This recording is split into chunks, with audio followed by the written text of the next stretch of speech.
Biathlon World Cup Series, and San Sicaro in Italy hosting this round of the World Cup. In fact, the pre-Olympic event, and we've had some excellent racing so far.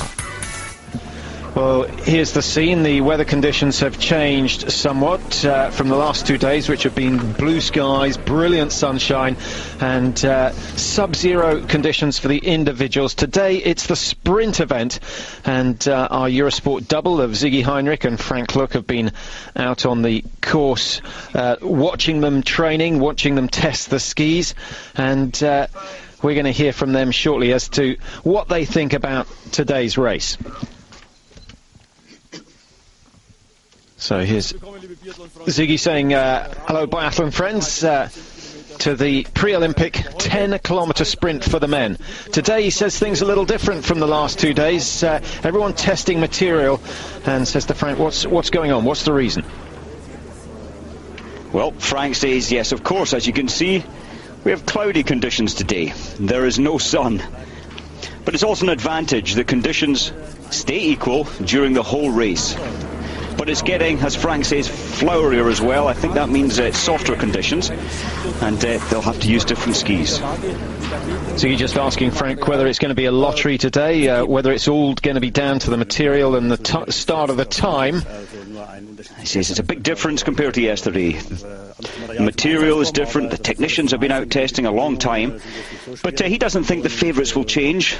Again, it will be the Russian team, and of course Mickey Grice on great form, winning just 2 days ago. And again, we hope he can finish with a top result. So Frank's saying the track obviously a little shorter, half the distance, in fact 10 kilometres today, and there's not such a big climb up to the shooting area, so we could see some better shooting than we did in the individual race. Either way, he says, hope you enjoy it and hope we get some exciting racing. Touching up the targets before the start of the race, a delay of 5 minutes or so before they get underway. We'll have a quick check on the weather before that actually happens. Well, the snow is -3. The last couple of days we've seen it down to -9 and -7. But the air temperature, again, warm. We saw them dripping with sweat the last couple of days, and I think they will be the same today. Here's the outline for the course. Remember, just 10 kilometres the distance, 2 shoots to be completed. And as Ziggy Heinrich said, the climb up into the range isn't quite as tough as it was in the individual. So we should see 3 or 4 athletes at least going clear in this sprint, if not more.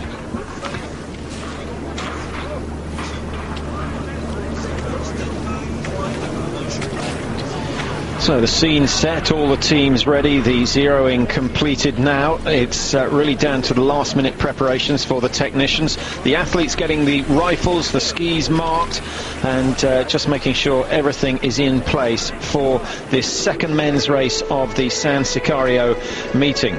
And with success for Germany in the individual, I guess we're going to be looking at the likes of Grice and Fischer to see whether they can pull it off again.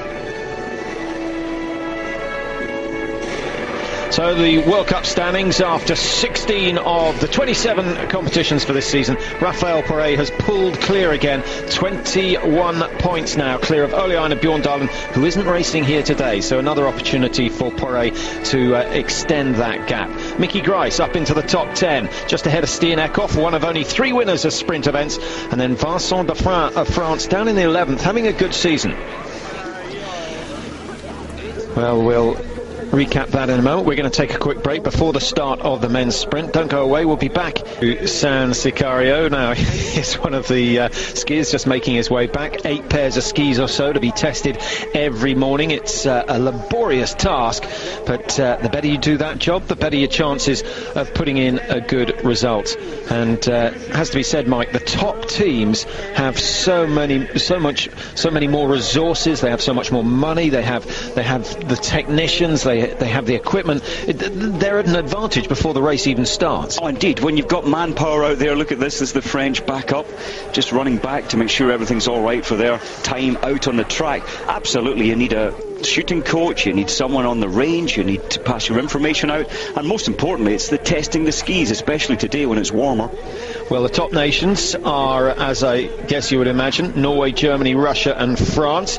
The gap's not too big this year. Norway on 3,641 points. Germany in second, 3,467. So 173 points or so behind the Norwegians. That's very tight indeed. Could all change here if Grice, Gross and Fischer all have a good run. The Norwegians suspiciously off form, and they're missing their trump card. They are missing their top man, and the whole dynamics of the team kind of changes when Ole Einar's not around. Everyone's inspired by the man, and yeah, we'll see if they can get onto the podium today. This man, number 8, as we're seeing there, Lars Berger, he's been told he needs to really make it happen today to secure a position in the World Championships team in 4 weeks' time. And the pressure is also on Frode Andersen from Norway to put in a World Championship place winning run today. Both Berger and Anderson outside the World Cup points in the individual. That was a big shock for them.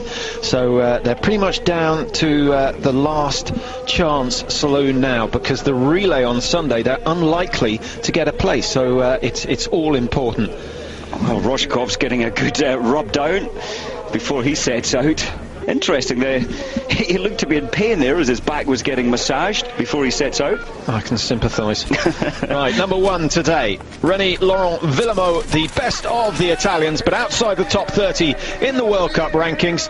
Had a bit of a disaster in the shooting in the individual, 2-2-1-1, so 6 misses in all. He's got to go clear today with his ski speed if he's going to feature in the top 10. It would be good to see an Italian.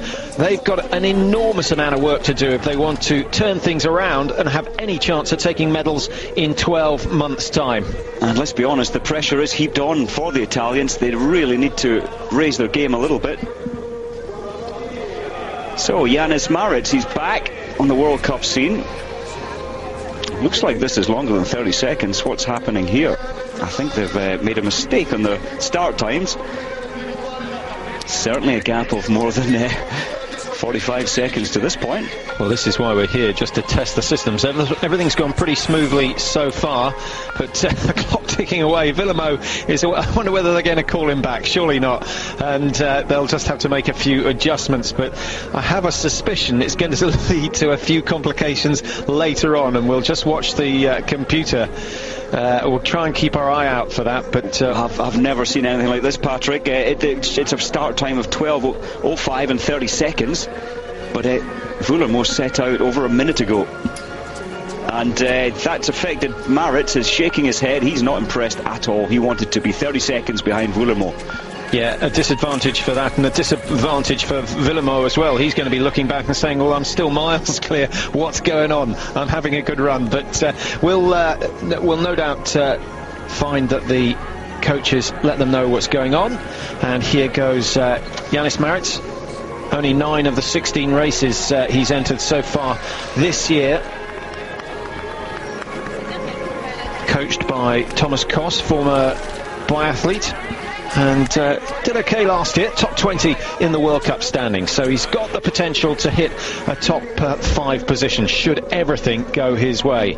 This man, well, he's gone, but it was Raphael Poiret in the yellow bib again. He'll be glad he's got that back on his shoulders, but I guess it doesn't mean quite as much with Bjorn Dahlen saying, I'm not interested in the overall World Cup this year. My focus is on the cross country. Well, Bjorn Dahlen's come into a little bit of bad press back home. They're saying, well, look, you are the best biathlete in the world. Why are you not representing Norway and easily winning the World Cup total? But he said his aims are bigger. He wants to win a medal at the cross-country World Championships.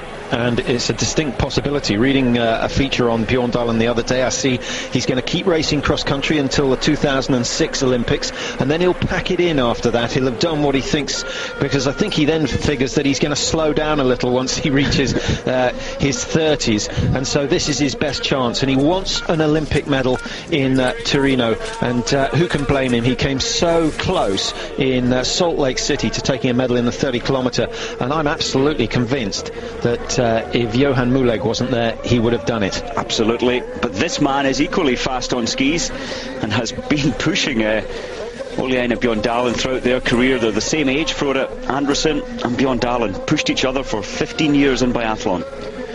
from Bosnia-Herzegovina. Samadija, 95th in the individual, hit 10 out of 10 in the prone, but had a bit of a nightmare with the standing shoot. So watch out for this man's second shoot, should we pick up on him. If he can hit all 5, that will have been a major achievement.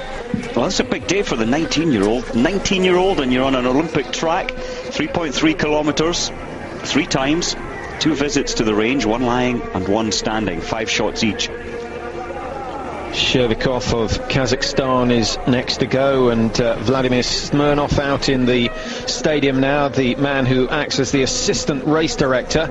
And those of you who've been following Nordic sport for a while will know that Smirnov in his time was one of the all-time greats, just really taking over from Gunter Svan as the #1 in the world mid-80s.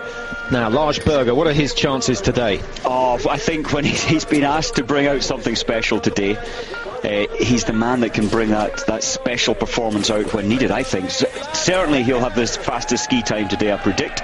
So we'll watch out for that, but it's all going to come down to the shooting. He's very, very quick, but he cannot afford to miss more than 2 targets and hope to get a top 10 position. It's going to be interesting to see. I don't think he's going to control himself. I think he's going to go absolutely wild, and that won't do his shooting chances any good at all. Indeed it won't. Well, here's Vuremo, who set out, I think it was a minute and a half ahead of start number 2. And I wonder if the Italian officials have, or backup team have informed him. I'm sure they will have. Sven Fischer, medals in Salt Lake City in this sprint event. Mike, I was just having a look at the pre-Olympic race for Salt Lake City. Bjorn Dahlem won that, and he went on to win the sprint in the Olympics. How much of a reflection are today's results for, say, Rojkov on what is going to happen next year? It's a big reflection. If you can put it together today, this is almost a year to the day when they'll be racing here next year, and it's just that feel-good factor. You've managed to put it together once. You know that you can do that, and it eases the way for doing it again. But if we go back to that pre-Olympic race in Salt Lake City, the bronze medalist Perna finished 20th. And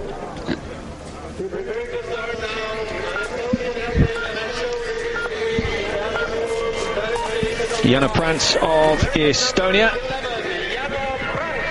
31 now, and interested to see that 30 of the top 72 starters, Mike, are all over 30, or 30 or over, I should say. So really, almost 50%. It's about 40% of the field are over that threshold of 30. Yeah, International Biathlon were worried about these statistics, and they are trying to encourage younger athletes. Well, here's another 33-year-old, Pavel Rostovtsev.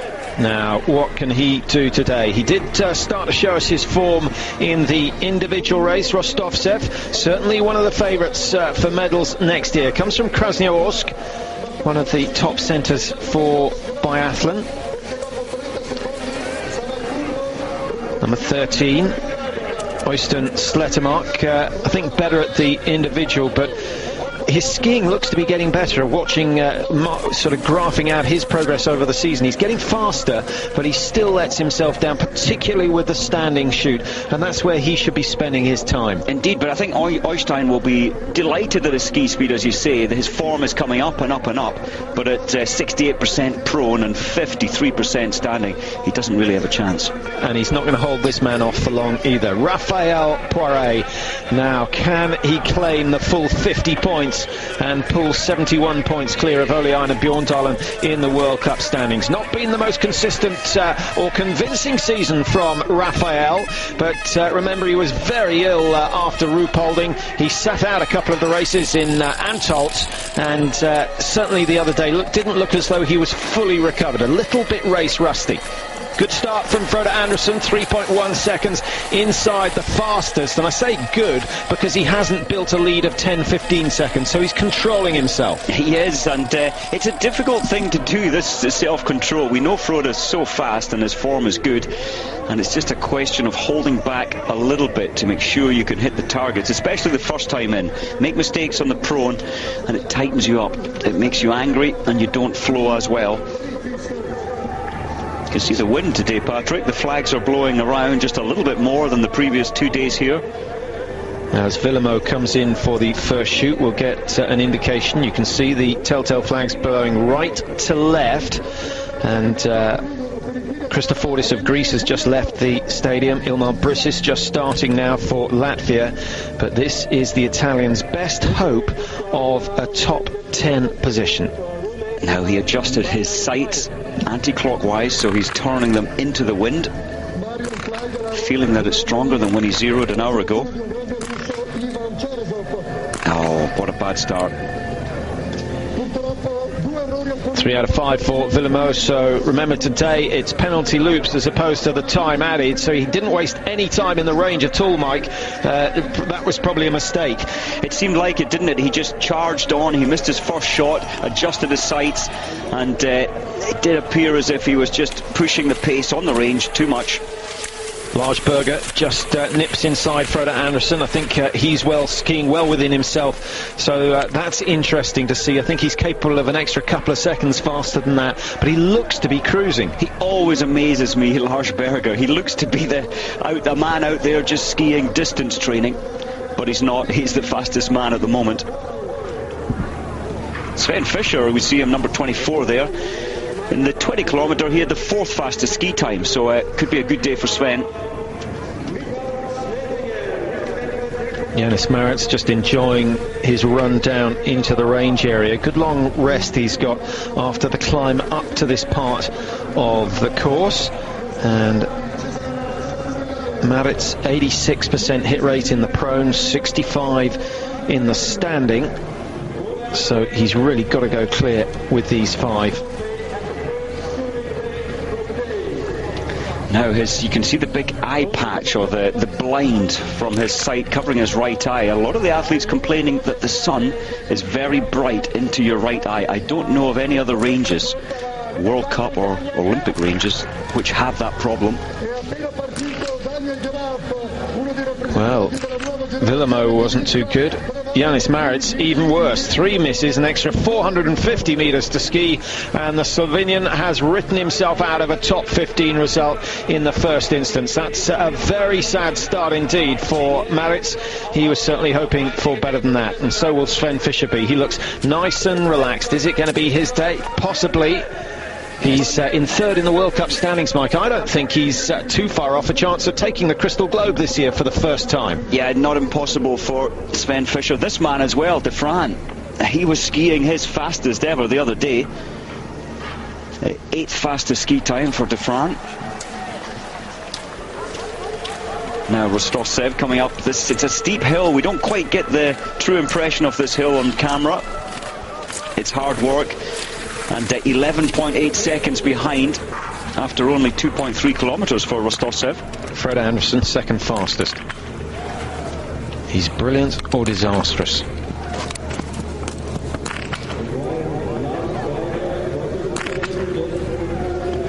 Well, he's got the best shoot so far, 9:57 the time he's after. He's going to be well inside that. He'll have a lead of 25 seconds at least over Villemo. Good run from Clegg, Robin Clegg of Canada, 9:24 his time, so Anderson will be chasing that. Robin Clegg must have gone clear. He has gone clear on his first shoot. Sorry, we missed him as he went through. And the Canadians, I think, inspired by the performance of Zina Cocker yesterday, who got herself into 17th position in the women's individual. Poiret's time, 2 seconds off the lead. That's just about perfect. Just about perfect, but you get the impression Poiret is working so hard out there, pushing his limit. He has had problems, or the glide on his skis hasn't been too great, as Sven Fischer starts out. Now, Sven starts out relatively slow and then picks the pace up in the 2nd and 3rd loop. The Olympic silver medalist Sven Fischer on course now, looking for his 5th win of the season.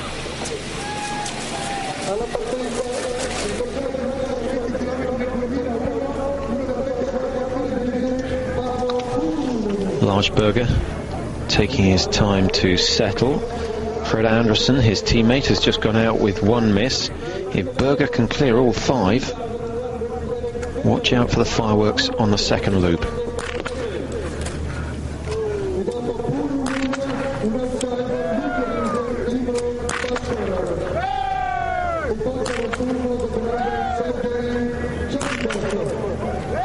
he's got at least 2 fans, and I think they'll be happy with the fact that he managed to clear the last 4. Shame about the first one. Berger in contention, 8:59. Anderson Stein of 9:22. He'll be reasonably close to that. I think Anderson's actually going to have the lead, Mike, because Berger took so long to settle for that shoot. I'm sure he's been given instructions. Ski as fast as you like, but calm it down before you come into the range. Well, it does look like he's made a conscious change there. He normally comes in and it's rapid fire, so he really has a different strategy. Roger Gruben didn't show much emotion there as he missed 1 target, but he has so much confidence in this man's ski speed. 3rd place. Would you pick him for a relay team? To be honest, if I had the selection of the Norwegian athletes, I don't think I would. I wouldn't like to risk the possibility of his bad days, and he does have a number of bad days on the range. And if you were going to pick him because, say, Eckhoff or Hjelland weren't well, where would you put him? You'd put him 2nd, I think. Rojkov, well, he's a man who will almost certainly make the Russian team. What a good start. Rojkov 9:01. Not skiing as quick as the Norwegians, certainly, but he's going to be very, very close. He'll be inside that time of Frode Anderson's at 9:22, and a comfortable lead. Russia going well once again. Nikolai Kruglov didn't have such a good day in the individual, but I think they were delighted to see Chepikov back in form. And talking about the old guard, Mike, Drachev of Belarus also back in the field today. The big old names of biathlon. And I suppose Rojkov is becoming one of the older, more established names, and his teammate Rostovtsev. Now Rostovtsev, we've mentioned his injuries a number of times that he suffered in the summer. Been on the Europa Cup tour. He was aiming to be back in the A team by mid-January. He achieved that, and he put in a good relay run in Ruhpolding.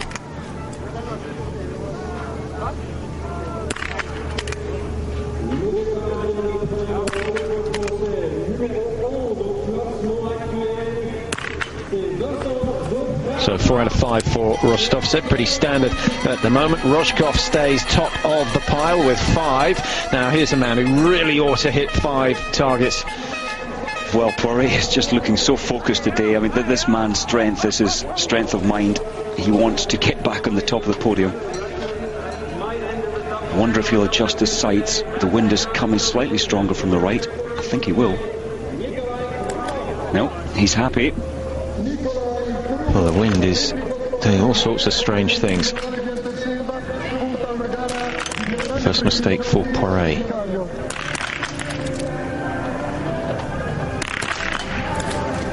Oh, 2 misses now. Is his skiing good enough to make up for that? The French squad not happy at all with that first performance, and Mike, you may be spot on. He may have made a mistake by not making an adjustment, but the wind conditions are changeable. It's certainly noticeable over the last 20 minutes. Fairly strong from right to left, and then occasionally we get a lull in it, and I just wonder whether Poirier just mistimed the shots. Well, it was surprising. He doesn't normally get into that position without checking the flags and making his adjustments. Who knows, the coaching staff will inform him later exactly where the shots missed. He's not happy at all. Bad start, 2 targets missed. It can be so frustrating biathlon when Poirier is so good and then you make 2 mistakes. I wonder whether he's not responding well to the fact that the likes of Vincent Defrin in the French team is now beating him on regular occasions, and he's no longer the god that he once was. Could be a factor. Yep. Once he's getting past, Defrin has been studying him and living by him for many years now. Look at Sven though. This is him relatively taking his first loop easy, and he's only 4 seconds off the pace. Now you think this course really suits Sven Fischer? Is that the profile of the hills, or is it just the fact that it's almost certainly going to be artificial snow next year? It is, because it's going to be a hard-pressed track, and the profile. This man is so strong. You don't hit these very steep wall climbs with quick recoveries. It's more of an absolute grinding course there. And Sven is the best in the world, I think, in biathlon at the double dance, the skate 2. And that's where I think it will be an advantage to him. Here's a man who did exceptionally well in the individual, was leading after the 4th shoot, just as he was in Holmenkollen, but he's got about 18 kilometres of distance in him, and then he runs out of puff. Today he's only got to do 10. Oh, what a shame. Real opportunity for Sherazov to take the lead. Rojkov will stay in position number 1. Sherazov's going to come out at around 9:40, somewhere around there. He'll be in the top 10, but that miss could prove very, very expensive in the end. What a talent, though, this young man, Sherazov. Schlesinger in the Czech Republic. Disappointing 20 kilometres, so you just get the impression he's going to try and put that right today. I think he's better at the sprint. His personal best, 10th achieved in Ruhpolding. Oh, excellent shooting. Excellent shootings. That was fast, deliberate, precise. And a great start for the young Czech biathlete. 9:13 Rojkov's time. Schlesinger comes out and he's just over that, but it's still very promising inside the time set by Frode Andersen. 9:18, just 5 seconds or so off the lead.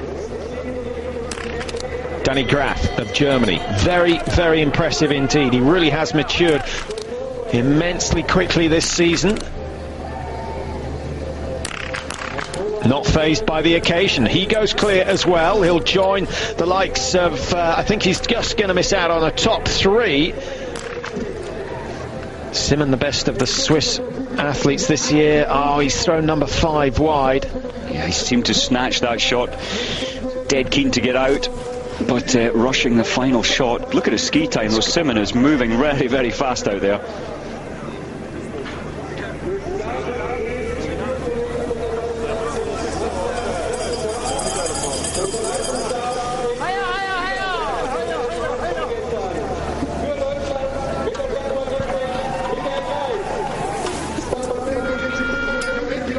Another of the young Germans, and a man who's just won his first ever World Cup, winning the individual 2 days ago, Mickey Grice.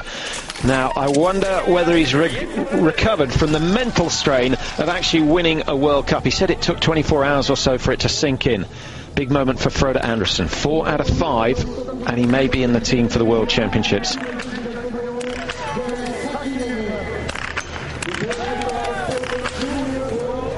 Mike. Well, that was a poor performance from Frode. Just didn't hold it together, didn't keep the rifle stable, and what an expensive 10 seconds that was. 3 penalty loops. Robin Clegg has just gone through the range. We'll try and get you the result of his shoot. Remember, Clegg up in the top 4 after the first shoot at the moment, as Sven Fischer settles for his first.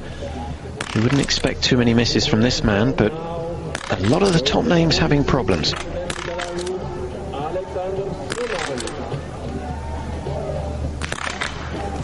Exactly the same as Lars Berger. Misses the first, hits the next 4, and Frank Ulrich fairly unemotional about that particular performance. Still leading, Rojkov, Schlesinger, Graf, the top 3 after the first shoot. Andersen, Clegg and Simon in 4, 5 and 6.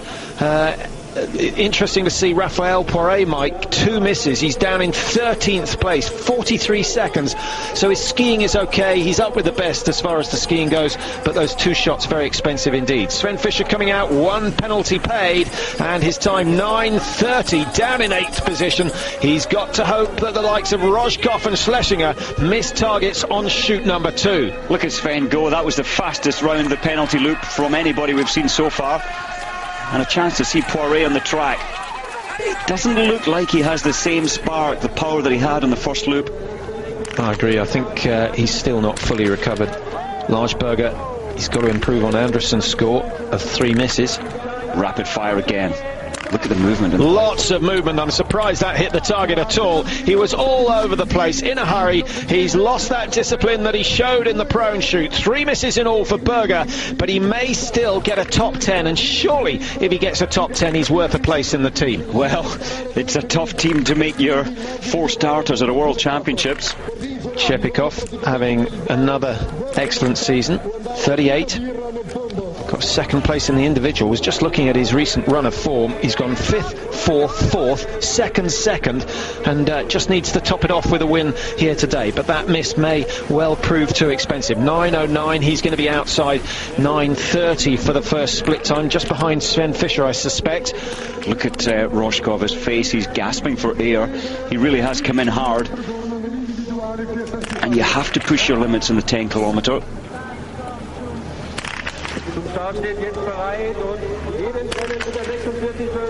So stable, Roshkov. Great lesson to watch him for any up-and-coming biathletes. And he's done it. He has gone clear. First man to clear 10 with 10, and Sergei Roshkov puts himself as one of the favourites.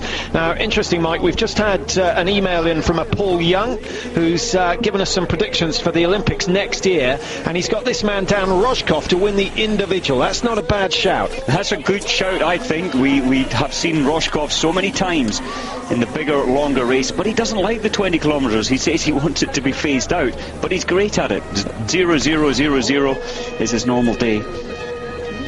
And I'll go over Paul's other predictions when we've had a time. Just watch Vincent Defra, the French in the news this week, but because of their cross-country skiers, with Vincent Vito being found positive after his success in Novo Mesto for furosemide, which apparently is a diuretic, which I understand to be something that dehydrates you, and also used as a masking agent. But fortunately for him, and good news for the cross-country world, the second sample proved negative. So he's in the clear and has the green light to compete in the World Championships. Interesting. Nikolai Kruglov. Second best shot in the world of biathlon this season. And you just see that stability, control, relaxation.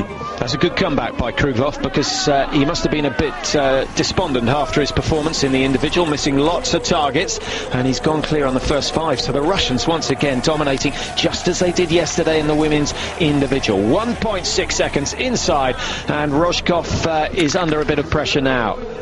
Pavel Rostovtsev, can he finish his race off with 5 out of 5? A little slower than we've seen in the past. He's gasping for air. He's not in good form. You can recover quicker when your form is at the top end. Oh, well done. It was worth the wait in the end. 9 out of 10 for Rostovtsev, and he's going to join the big names. Berger's time of 19.06, despite the fact that Berger's done 3 penalties.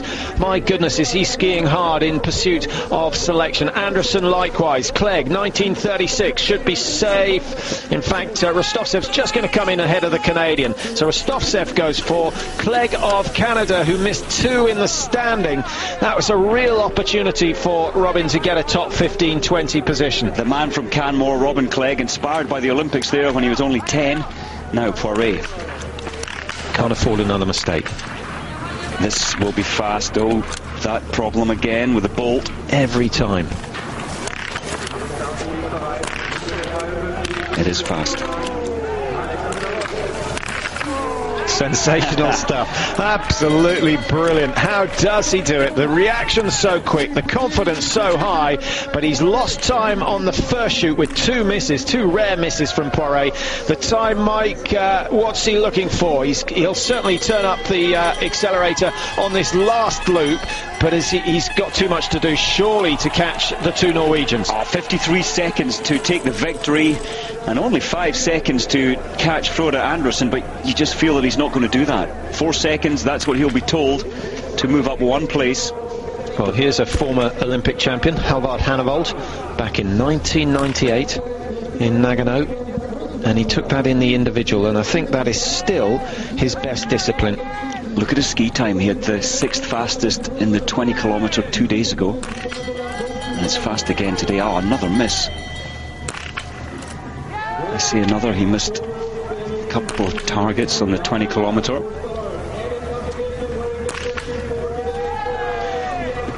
4 out of 5 for Hannevold, so he equals Frode Andersen's score on the prone shoot. Just looking at the odds, Mike, before this event, Lars Berger was at 5-1 to win this one as we cue in on Vladimir Drachev. I was surprised to see Fischer 6-1, Gredler 40-1. That might be worth a bet. Gredler is shooting much better than he has been for a long time, and Drachev hasn't been in great form, but this could be his return. to the top. Belarus as a team haven't been performing well at all. Sherazov has just gone clear on his second shoot. We'll try and give you his position. Surely we'll pick up on that. Drechev comes out 9.18. That is very competitive indeed. Into third place. You can never hold this man back. I think we're going to see him in the World Championships this year as well.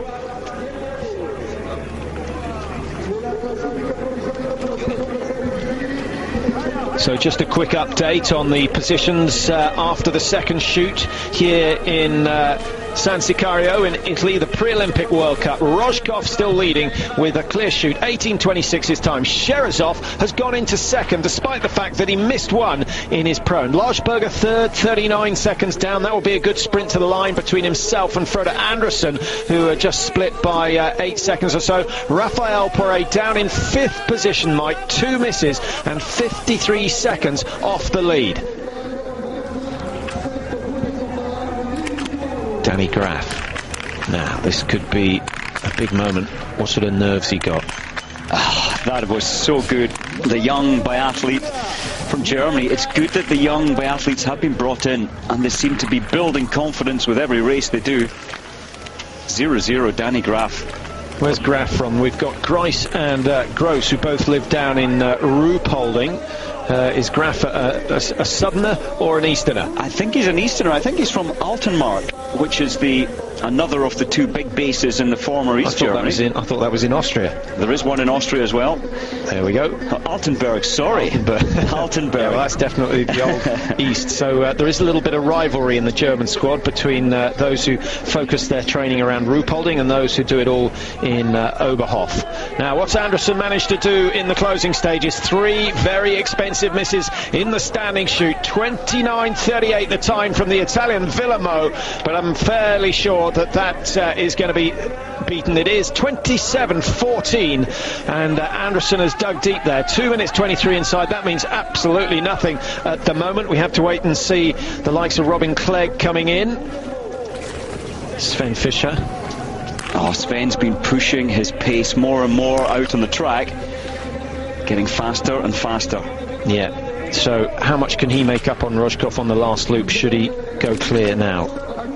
I think he could take 15 seconds off Rojkov, but he's going to be pushing now to get out on level terms. Very high right elbow.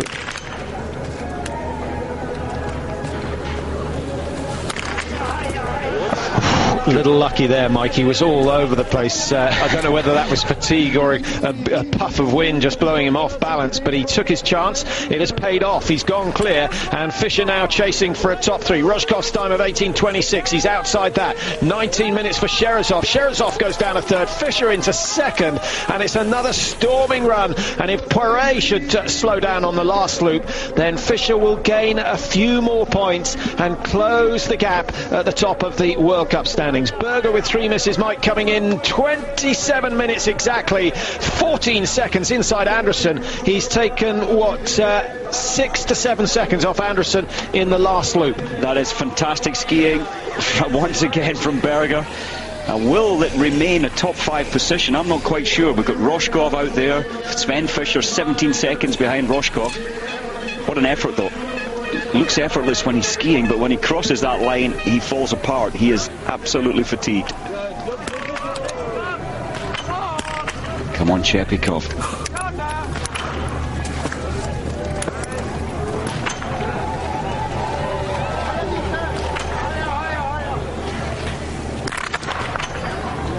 Great shooting from the Russians, and as we mentioned yesterday in the women's event, Chepikov and the whole Russian squad have been gearing their training for this event in preparation for the Olympics. Rojkov's just crossed the line, 17 seconds inside Berger.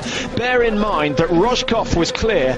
Berger missed 3 targets in all, so he's skied an extra 450 metres, but he's still only 17 seconds behind, so he's gained roughly 350 metres over the distance. And there's the effort. Well, Berger took 15 seconds off Rojkov's time in the final 3.3 kilometres, but Berger probably will have the fastest ski time to date. I wonder whether Roger Gruber, the Norwegian coach, would have been more impressed had Berger hit all the targets and skied a little slower, rather than the fact that he's skied like the wind again and missed 3. Well, it is a sport of 2 disciplines, and yeah, coaches really do want to be selecting the athletes who are reliable on a regular basis. But with Berger's ski speed, you couldn't really not pick him for a sprint race. I don't see how you can keep him out of the sprint. He's such a valuable asset for the team. And if you've got the likes of Bjorn Dahlen and Kjelland and Hannevold or Eckhoff and Oss, you know, put 3 of them in and then use Anderson or Berger as your wild card in the sprint, because if they get it right, they're going to win. Now, Nikolai Krugloff, big moment for him. Can he join his teammates Rojkov and Chepikov at the top of the leaderboard? He's quick.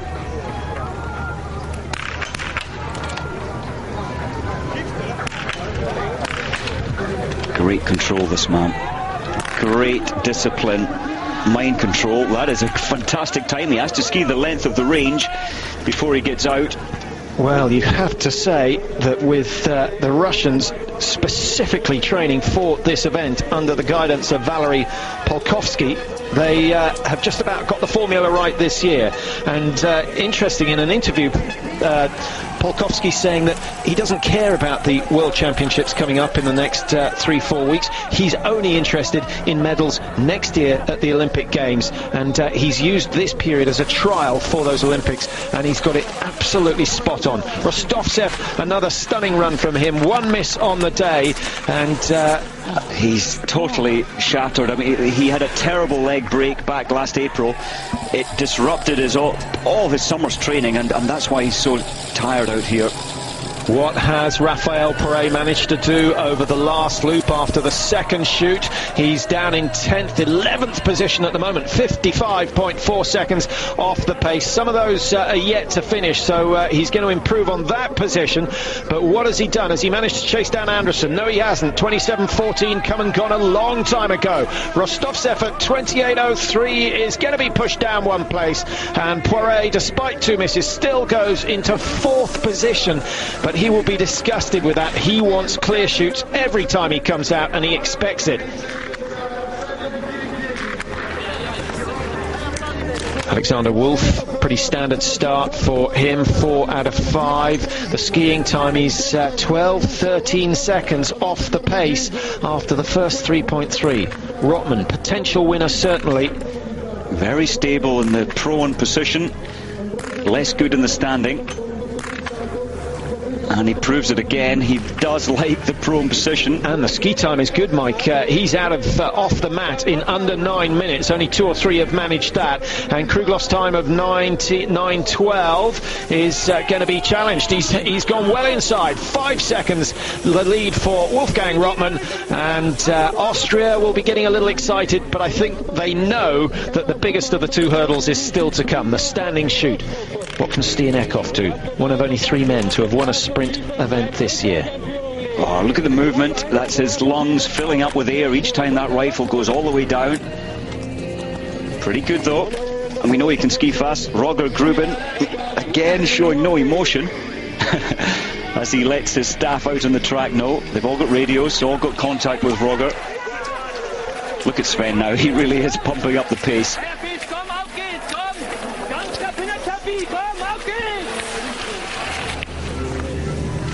Can't remember a Norwegian shooting clear so far today. Can Hannevold put that right with his second shoot?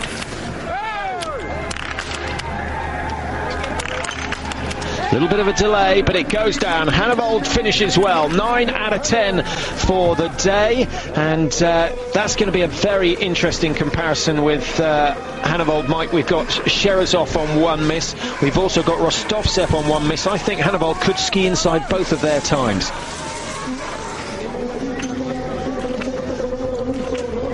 Drachev's chance of a win has gone. Not skiing as quick as when he's on his best form, but he's another of these men like Rotman and Purinen who knows how to prepare for the big occasion.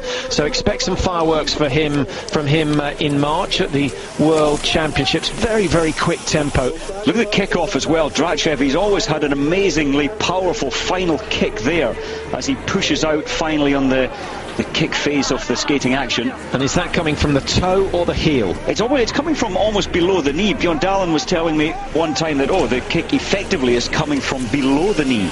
And when you really try and break that down, that is what's happening, the final kick of energy. But the power is actually coming from the thigh rather than the calf, as pushing the foot, plantar flexing the foot, I think they call it. And if you put too much pressure on the toe of the ski or the shoe, then it actually has a decelerating effect on the ski. If you drive it through the heel, it tends to accelerate away from you. More flow, absolutely, rather than killing the energy of the ski.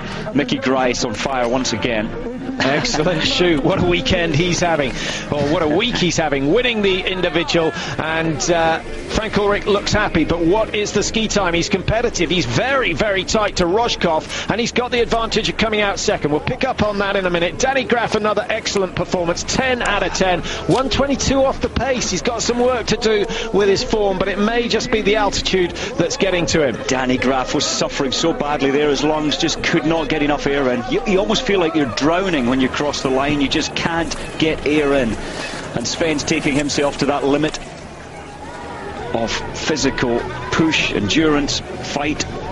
Now, Mike, going back to those predictions we got in from Paul Young, and incidentally, if you have anything to say, any questions or any predictions for coming World Championships or Olympics, just drop us a line on Biathlon Boys at hotmail.co.uk, and we'll do our best to get back to you. But Fischer coming in with 21.8 over the fastest time. Paul Young reckoning that Norway were going to win the relay in the Olympics next year. I think that's quite a safe one. Although you think that's safe? I think that's got to be the riskiest. You look at their performances today, they're just not consistent. And I know they won in Salt Lake City, but that was a one-off. I'm not so sure you have Eckhoff, Hjelland, Oleana, Bjorn Dahlen, and then either your Frode or your Lars Berger. And possibly Oss will be developed, and they have many, many more young and great names coming through the Norwegians. So yeah, but I think 1 year they'll be up there. No more so than the Russians, and my money's going firmly on the shoulders of them. Purinen coming in, good to see him shoot clear. It's been an up and down season so far for Purinen, and the ski speed Mike with 10 out of 10, fifth position. He's still a minute or so slower than the fastest, and that could rule him out of medals in 3 weeks' time. Sergei Chepikov, good start, good standing shoot, as you can see. 26.43 Rojkov's time. He's not far outside that. What a brilliant last loop from Chepikov. He's inside Berger, and he gets Russia 1 and 2. Oh, Chepikov, how does he do it? His birthday just over a week ago, 38-year-old. And he's been doing this for over 22 years. Junior world champion way back in 1985. Interesting, I see that he didn't take part in the altitude camp prior to these races, so this is one of the up-and-coming Norwegians that could make the relay team next year. 18.24, the time that Alexander Oss is after. Is he going to be a first-time winner today? Just outside Kruglov's time, but it's only going to be a matter of 5 or 6 seconds. The clock will stop in 2 seconds' time. Oss comes out, 18.32. He's got some chasing to do, but certainly a top 3 is possible. It's very, very tight. And we didn't pick up on it, cameras didn't pick up on it, but Alexander Simen from Belarus is only 4.7 seconds after the stand shoot. Well, this is going to be a cracking race. The top 5 positions after the first shoot, all of them are clear, and they're only separated by 7.4 seconds. And Bjorn Ferry could join them. The time is quick. Well, Bjorn Ferry had the second fastest last 4 kilometers in the individual race. That will be in his mind if he goes clear here.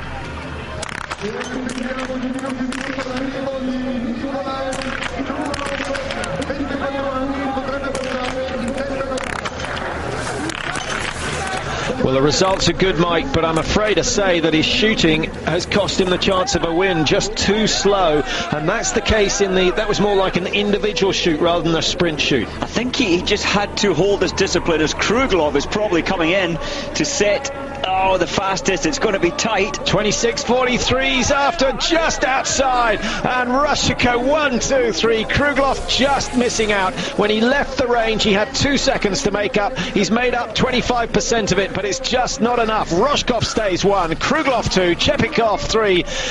Now, who's going to put money on Russia not winning the relay on Sunday? What a team of great shooting performances. That's Roshkov hitting all targets, Kruglov 10 from 10, and Chepikov 9 out of 10. It's all about the shooting. Bjorn Ferry, though, is going to have the last 3.3 kilometres of his life. 7.5 seconds to make up, Mike. Any indications of fatigue there? He doesn't look particularly light on the skis. There's it's not the most beautifully flowing action at the moment, but I guess it's all about guts and nerve over the last 500-600 metres, because he can gain a few seconds back in that little stretch up to the range. He can. I think he's got very good skis today. The Swedish team did have very good skis in the individual, but 18 seconds when he left the range, it's an awful lot to pull back. He could get back up to 5th place.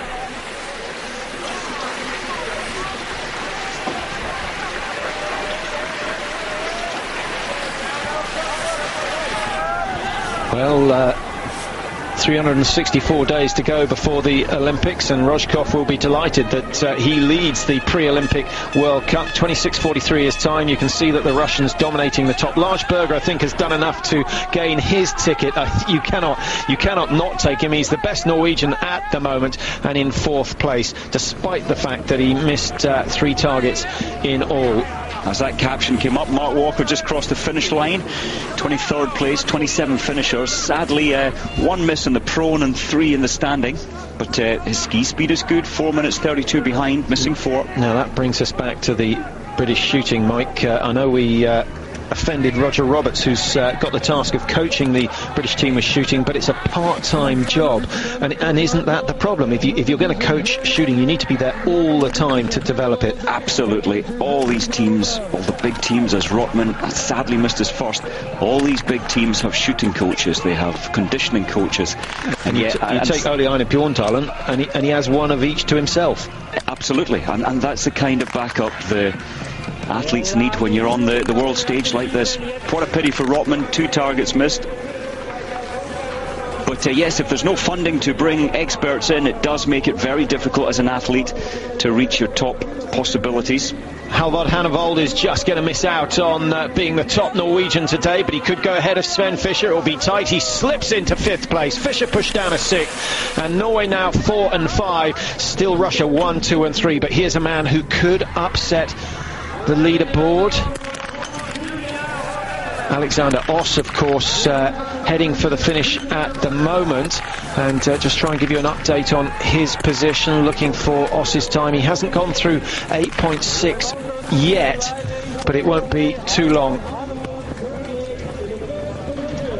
Stienekov 18:34.35. He should have a top 10 position here, and if he can wind it up in the last loop, then he could well challenge the likes of Hannevold and Berger. Shoot off of Russia also coming out. Well, Ekov has 14 seconds to make up to get 3rd place. What's Mickey Grice managed to do? He was 2.5 seconds off the lead when he left the range, chasing the 2 Russians, and he looks in some state at the moment. Mickey Grice, of course, going for a double victory here in San Sickario. Vladimir Drachev driving hard as he comes into the line, outside the top 9, but into 10th position for now. He won't stay in the top 10, but I think that's a good comeback. Drachev will be happy with the way that went. Quick shake of the head.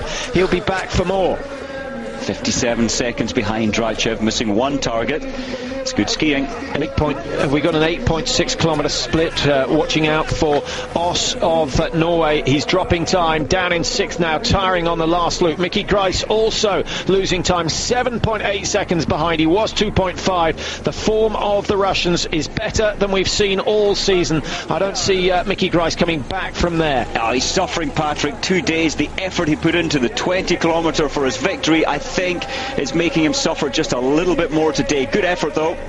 4th position for Grice. He'll certainly improve his 9th in the overall standings. 14.5 off the pace.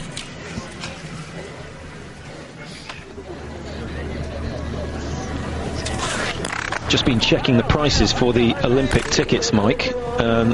Do you want to hazard a guess at what it will cost to get the top-notch ticket for the mass start or the pursuit in dollars? Mesitich, clear. In dollars, the top-notch. What would you pay as a Scotsman? As a Scotsman, now that makes a difference. $2. No, I mean, it's such a great race. I would go $100. Okay, you're going to have to double it. $200 for the tickets for the prime position. The cheapest you can get at the moment, $125. That is how many people they're expecting to turn up for the mass start and the pursuits. A little cheaper if you want to come and watch the individual and the sprints. Simon of Switzerland, well, he should draw in a few Belarus. He should draw in a few fans from his nation with that sort of performance. Oh, what a fantastic performance. That must be Simon's best ever. Second place by only 0.6 of a second.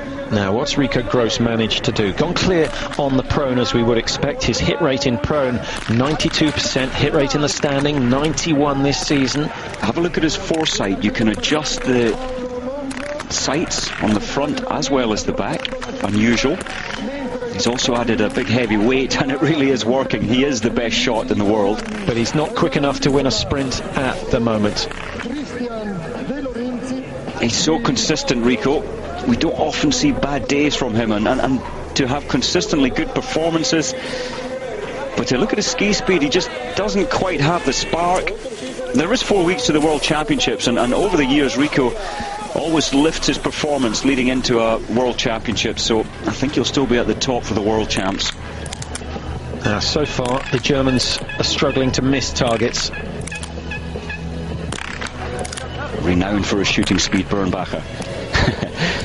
Beautiful. Do you think there's any connection between the fact that Norway, Germany, Russia are three of the biggest hunting nations in the world, that all these young lads can shoot so well? It does make a difference when your culture is not against shooting. It's a hobby, it's a sport in your country, and it's acceptable. Alexander Oss, his charge to the line, 26.58. He's lost a little time over the last loop, was 7.5 seconds behind, lost another 7, but that's a very, very impressive run, and he really puts the cat amongst the pigeons as far as Norwegian selection goes, because he's come in front of Frode Andersen, he's come in front of Halvard Hannevold, and maybe Alexander Oss now has got his ticket to Hockfilsen. It's going to be a mighty difficult decision for Roger Grubin.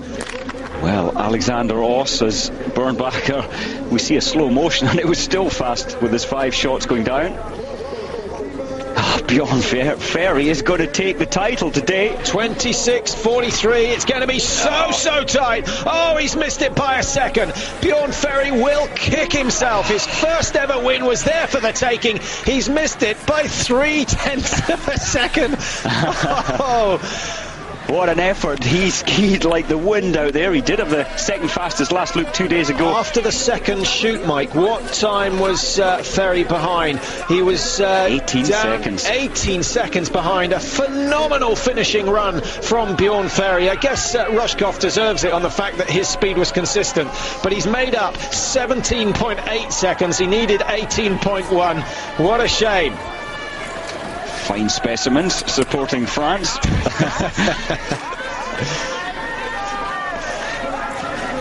Well, they haven't had their shirts off for a while. Beautiful weather down here for the last 3 or 4 days, as is so often the case in this part of Italy. Quite close to the French border on the west side of Italy, so I think we'll have 1 or 2 French supporters, and it's a great location for the Olympics, simply because the Austrians, the Germans, the Czechs, the Slovaks, they've only got 3-4 hours driving at the most to come and support their nations. You take Nagano, Salt Lake City, it is really only locals who come and support. Indeed, this opens up many possibilities.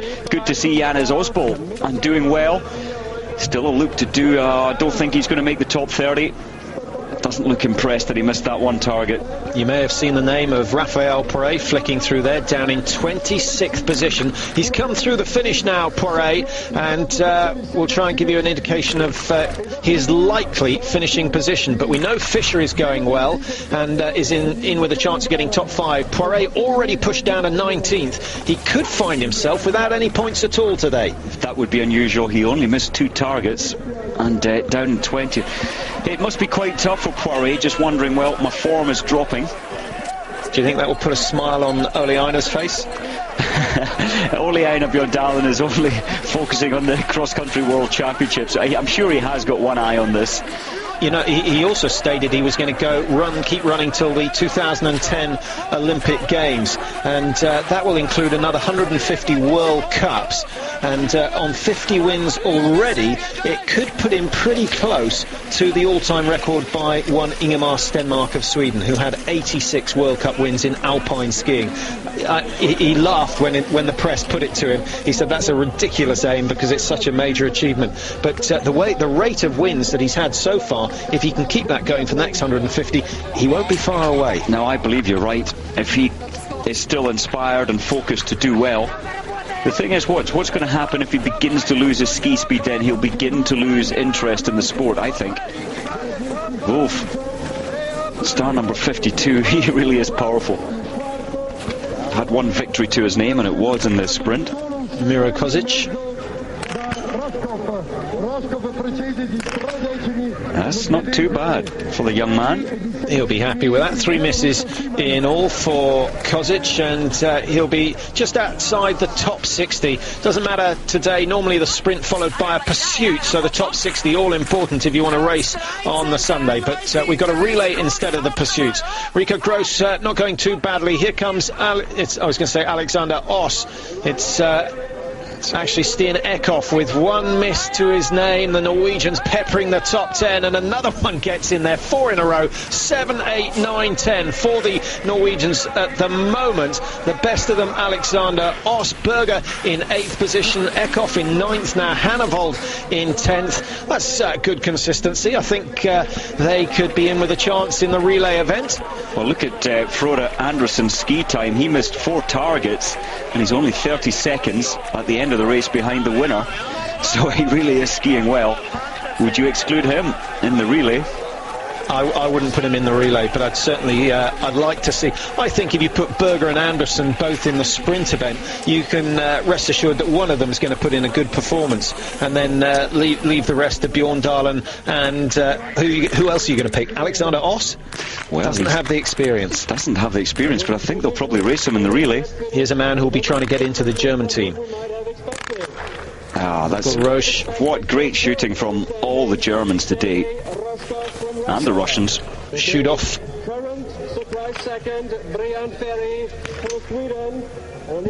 Well, you may have heard the local announcer saying a currently surprise second is Bjorn Ferry, but I think that's a little unfair. The Swedes have been threatening all season. Nielsen's gone well, Bjorn Ferry has gone well. What's exciting about this race, Patrick, we have 5 athletes at the finish within 4.6 seconds. I mean, that is nothing. What a shame we haven't got a pursuit following it. Oh, so tight, so competitive. Everybody wants to make a statement 1 year before the Olympic 10 kilometre. Zimyanin clear on the day, 40 seconds down on the pace. Now here comes Shudov. Those 2 misses early on really have cost him. He's only 46 seconds. He's skiing as quick as Roshkov, Ferry and Simon, and that will prove to him that if he can strike lucky and hit 0-0 on the day, then he is a potential winner.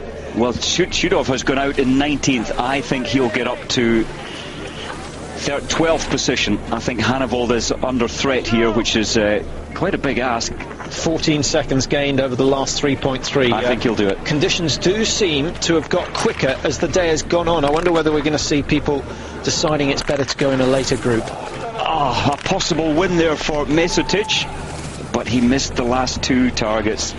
Look at the anger from the coach, the German coach they have. Rico Gross looking tired. not flowing very nicely, getting too stable on each ski, getting stuck on the ski, and it takes a huge amount of strength to stay in what is virtually an unstable position, with your centre of gravity not directly over the ski. Yeah, not flowing. When you compare it to Lars Berger, who just flows, lets his body weight change naturally. But in 4 weeks' time, I think it will be very different for Rico. Look at that, a clear shoot, and he's struggling to contend with the top 10. Anderson's time, 27:14. He's going to be just outside that. Jay Hakkinen, Mike, of the United States from Alaska, 13th position at the moment in the finish. Gross comes in 14, 27, 21, and 37 seconds behind the leaders. So what's that in distance terms? Well, we're looking at about 220 metres. 220 metres. It's not much. Well, if you're doing a running race and you're 220 metres behind someone, you know how much work it takes to close that sort of a gap, so I think it is significant. I can't think of a race, Patrick, a 10-kilometre anywhere where at the moment there's 19 athletes within 57 seconds at the finish line, and there's going to be more, so maybe 1 minute separating the top 25, and that's an indication of this course. It's not technically difficult, it's a working course. The experts in the alpine skiing, the cornering, don't have the same advantages here. It does close the field down. But if we get soft snow and the altitude combined in the Olympics, the gap will be much, much bigger than it is today. Bernbacher. How many of the Germans have gone clear so far? Mickey Grice is clear. Bernbacher with a chance. Down it goes. 10 out of 10 for him. What a day for Frank Ulrich. He's hardly missed a target. Rush went clear as well for the Germans. Probably 4 of the 7 German athletes have hit all 10 targets. Now the French built a reputation for good shooting, but they've suffered a little like the Norwegians today. This is good from the 20-year-old, and again the French are developing and keeping the depth of their future biathletes. Oh, he nearly tripped over. He did. He's fallen, and that is a problem. You're putting your ski poles on, and then he placed it in between his skis. Frustrating. But look who he skis like. The champion in France, Raphael Poiret, modelled and copying all the techniques, probably copying the training methods as well. Mr. Titch, he will be thinking, if I'd hit the last 2 targets, I'll be in first place. So Rojkov still leading at the finish, with the Russians having a fantastic day. Bjorn Ferry of Sweden currently in second place. Well, there you see the standings at the moment at the finish for the men's sprint event. Rojkov, Ferry, Simon, Krugloff, the top 4 positions. 4 nations represented now in the top 4. Chepikov down in 5 for Russia. What a week he's had, 2nd and 5th, so more good points. That's in fact 7 races in succession that Chepikov has been in the top 5. And I'll just check his World Cup position to see whether he's got a chance of taking the overall crown at the end of the season. He's in 5th, 387 points. He's almost 200. He's 190 points or so behind Raphael Poiret. That's too much to make up. It's a big ask with a limited number of races left. But with Chepikov's form just on the up and up and up, what a pity. He's only 4 seconds away from victory today, but gets so many fewer points. As we watch De Lorenzi, just a reminder that with 27 World Cups this year, the worst 3 results get taken off your score. So you can afford to score 0 in 3 of them, and it doesn't actually have any effect on your overall tally. And both Poiret and Fischer will lose points. Bjorn Dahlem won't lose any because he's shut out more than 3 already. So he's still got a chance. But as we've said, his focus now on taking medals at the Nordic World Championships in Oberstdorf, starting on the 16th, so starting this weekend. And we'll keep a keen eye on those events. Well, bad news there for Italy. De Lorenzi missed 4 from 5 and lying down, start number 100. Just completed his second shoot. Tom Clemens having his best World Cup of the season. He's only missed 1 target, and I think without a doubt he'll make his an Olympic qualifier today, so well done Tom Clemens. currently 56th position. How many Brits have ever made World Cup points? Which means getting in the top 30 now. Used to be the top 25. Certainly in different Brits, we've had 6 who have achieved World Cup points. Then it was top 25.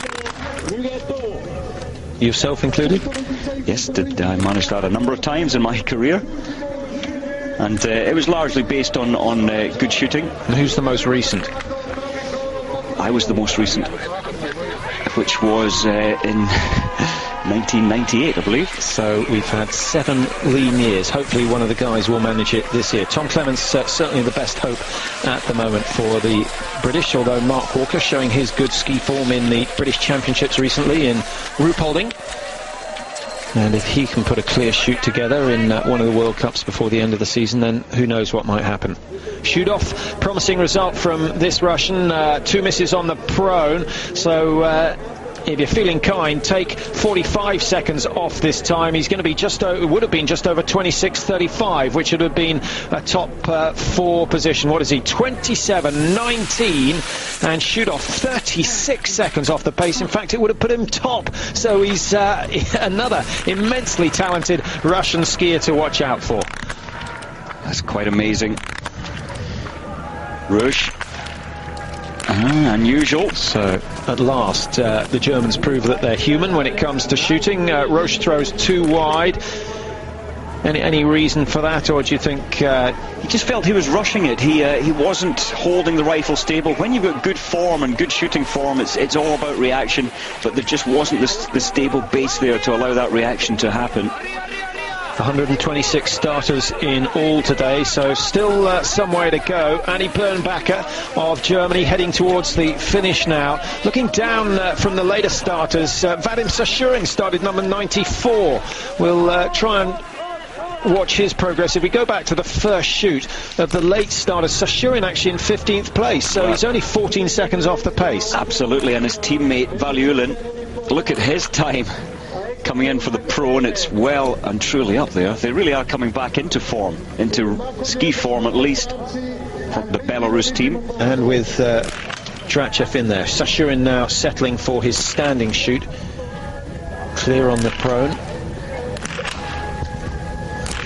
Vadim Sashurin missed his first target and his second standing. And his third. It's all falling apart. I think he got a little excited after that first and the fourth. Maybe he's shooting at the wrong target. No, the last one goes down. It's easier said than done, isn't it, Mike, in the standing position? Look at the window, Patrick. I think he's had some bad luck there. What a pity for Vadim.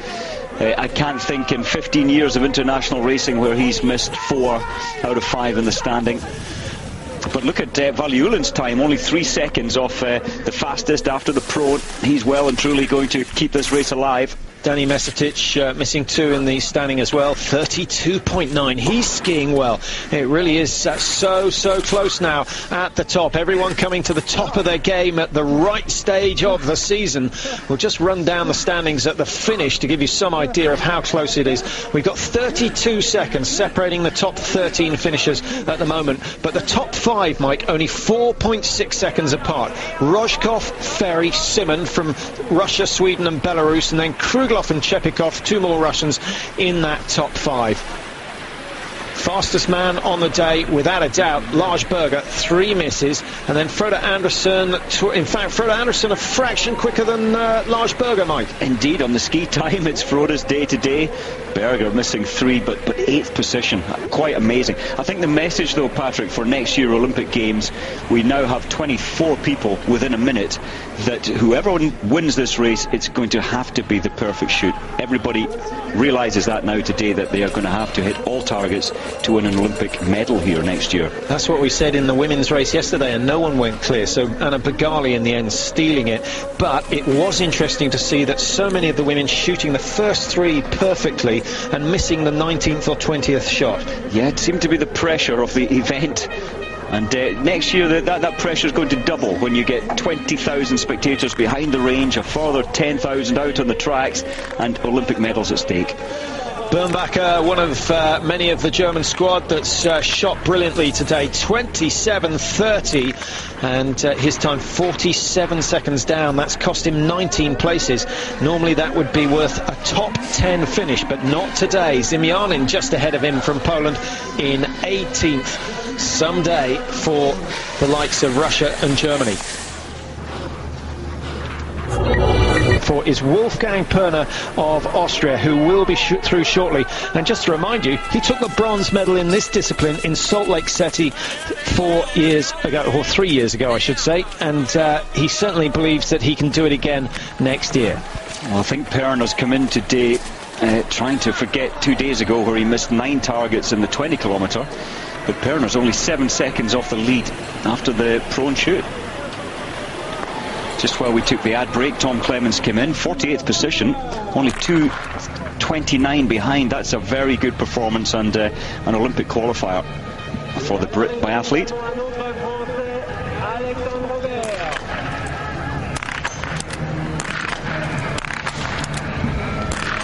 There's Perner's chance of a win, I'm afraid. Ski time is good.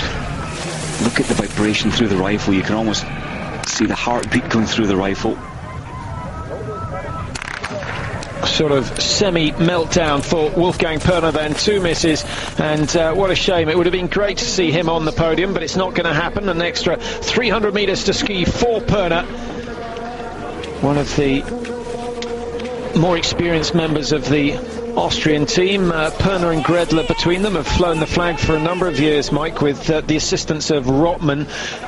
An outside chance of a relay success at the World Championships or next year? Or Sunday.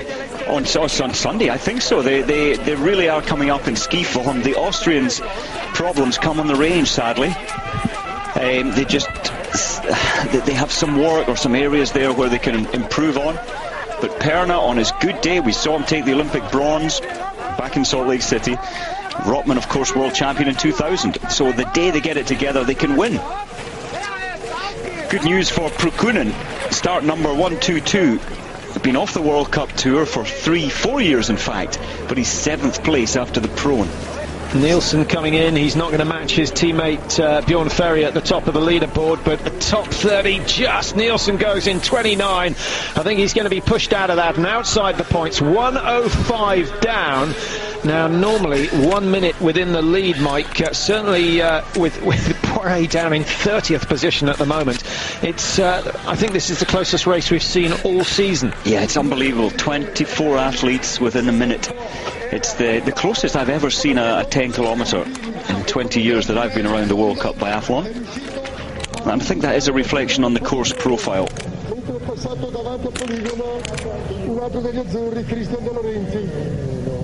Young Frenchman. I think it's also to do with the fact that this is the second successive altitude World Cup and they're starting to get used to it. Quite possibly a factor as well.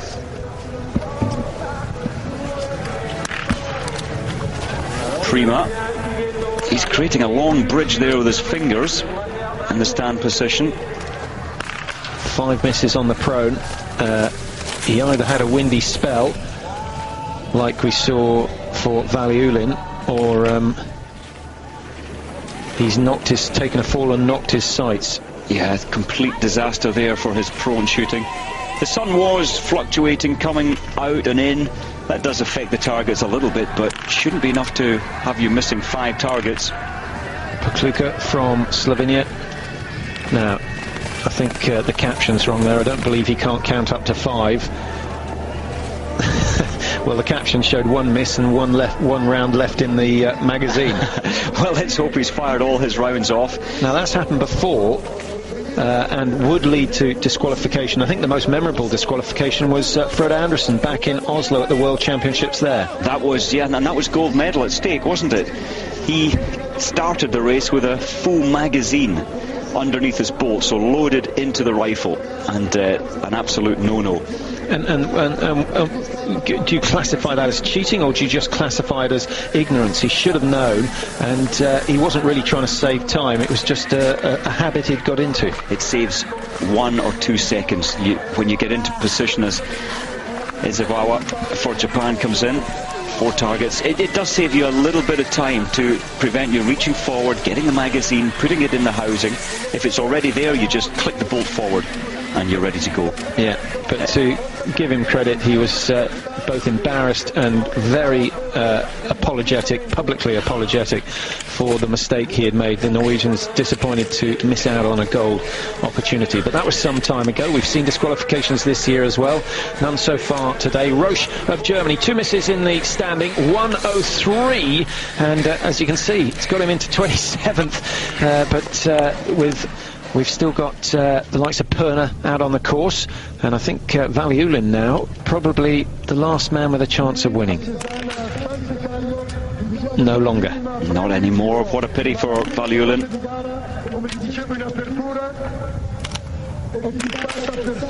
The race kind of loses its atmosphere when you start number 113. Well, with 3 misses, instead of looking for a win, he's now looking for 1 World Cup point, and he's going to be pressed. 450 metres to ski. It's going to take him just around 1 minute and 5 seconds, and he's going to be fighting out with Raphael Poré, who's down in 31st at the moment. Lee Jackson of Great Britain now. Come on, Lee, get at least 3 out of 5. Come on, Lee Jackson. His ski performance is on the up. At the British Championships, performing very well. He's looking down, he's focusing. Come on. Recovered well. Those first 2 misses expensive. 2 big deep breaths in between each round there, Mike, compared to the top guys who are taking 1 or sometimes none. What do you make of that style? Possibly maybe a little bit more racing then gets you into the rhythm. Subconsciously you just go through that rhythm, the reaction of squeezing the trigger. Possibly he's been racing in Ruhpolding for the British champs, not quite used to this altitude, as most of the others have prepared for it, and that's another factor. His lungs suffering, as most are, but must be suffering more than most if you haven't been up at altitude for a number of weeks. Prokhunin of Russia, his first race of the season as far as the World Cup circuit goes, and it will be interesting to see what sort of speed he's got, but don't be surprised if he's amongst the top 15 fastest.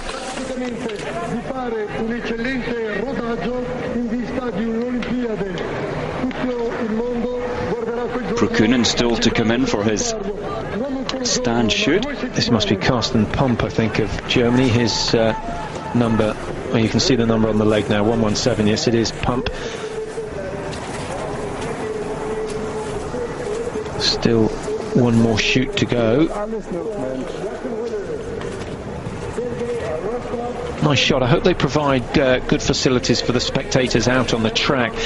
Obviously it draws the attention into the range with all the shooting. That's where the race tends to be won and lost, but the occasions where we've had supporters on the track, it makes all the difference. It does. I'm just thinking back to Soldier Hollow, where you had the cross-country and biathlon in the same in Soldier Hollow, the same area, and you had a great atmosphere there. The spectators were coming in to watch the biathlon and the cross-country, and tens of thousands of them around the track. Sadly, the cross-country this time is 30 kilometres down the road in Pragelato, so that there'll be a little bit of a focus lost there. The blind on his right eye to keep the sun out.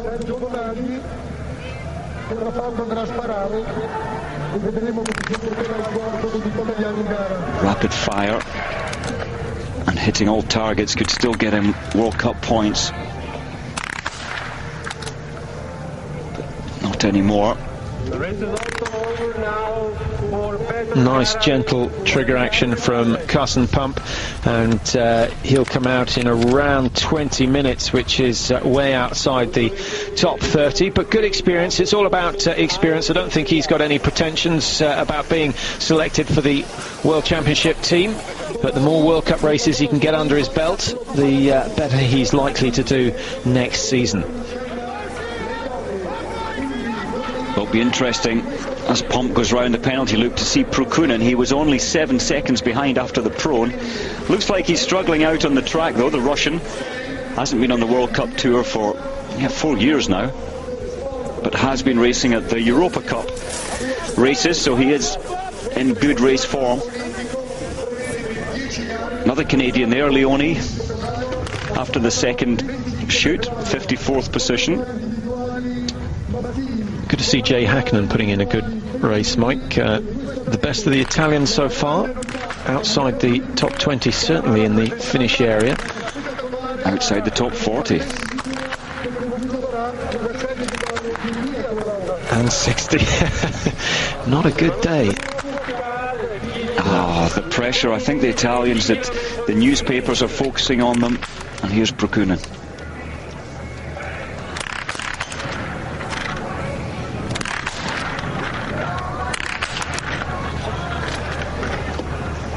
Very bad start for his standing. 3 shots, 3 misses. Oh.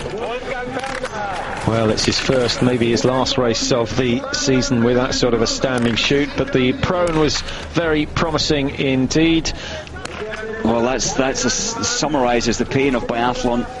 You could have gone out in third, but now it will be about 35th, 40th. So still another 20 or so athletes out on the course, nearly all of them through their second shoot. No one outside the top 100 is likely to threaten the leaders. We had a few who promised to, but everyone making a mess of their standing shoot. Number 1, 2, 3 is Thomas Holubets of the Czech Republic. The time is okay, but already you can see outside the top 6, and he's still going to get the 5 targets. Oh, he's got sweat dripping into his eye. He's wiped it. That's rebuilding your position again. All takes time.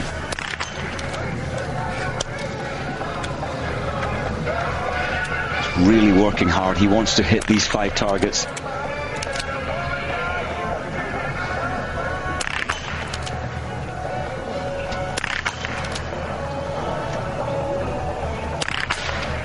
Oh, what a shame. Slightly disturbed by the fact that he couldn't see anything initially. Well, that wraps it up. No one else has got a chance of catching Sergei Roshkov of Russia, who wins the sprint event in San Sicariò in some style. 26:43.8, the winning time.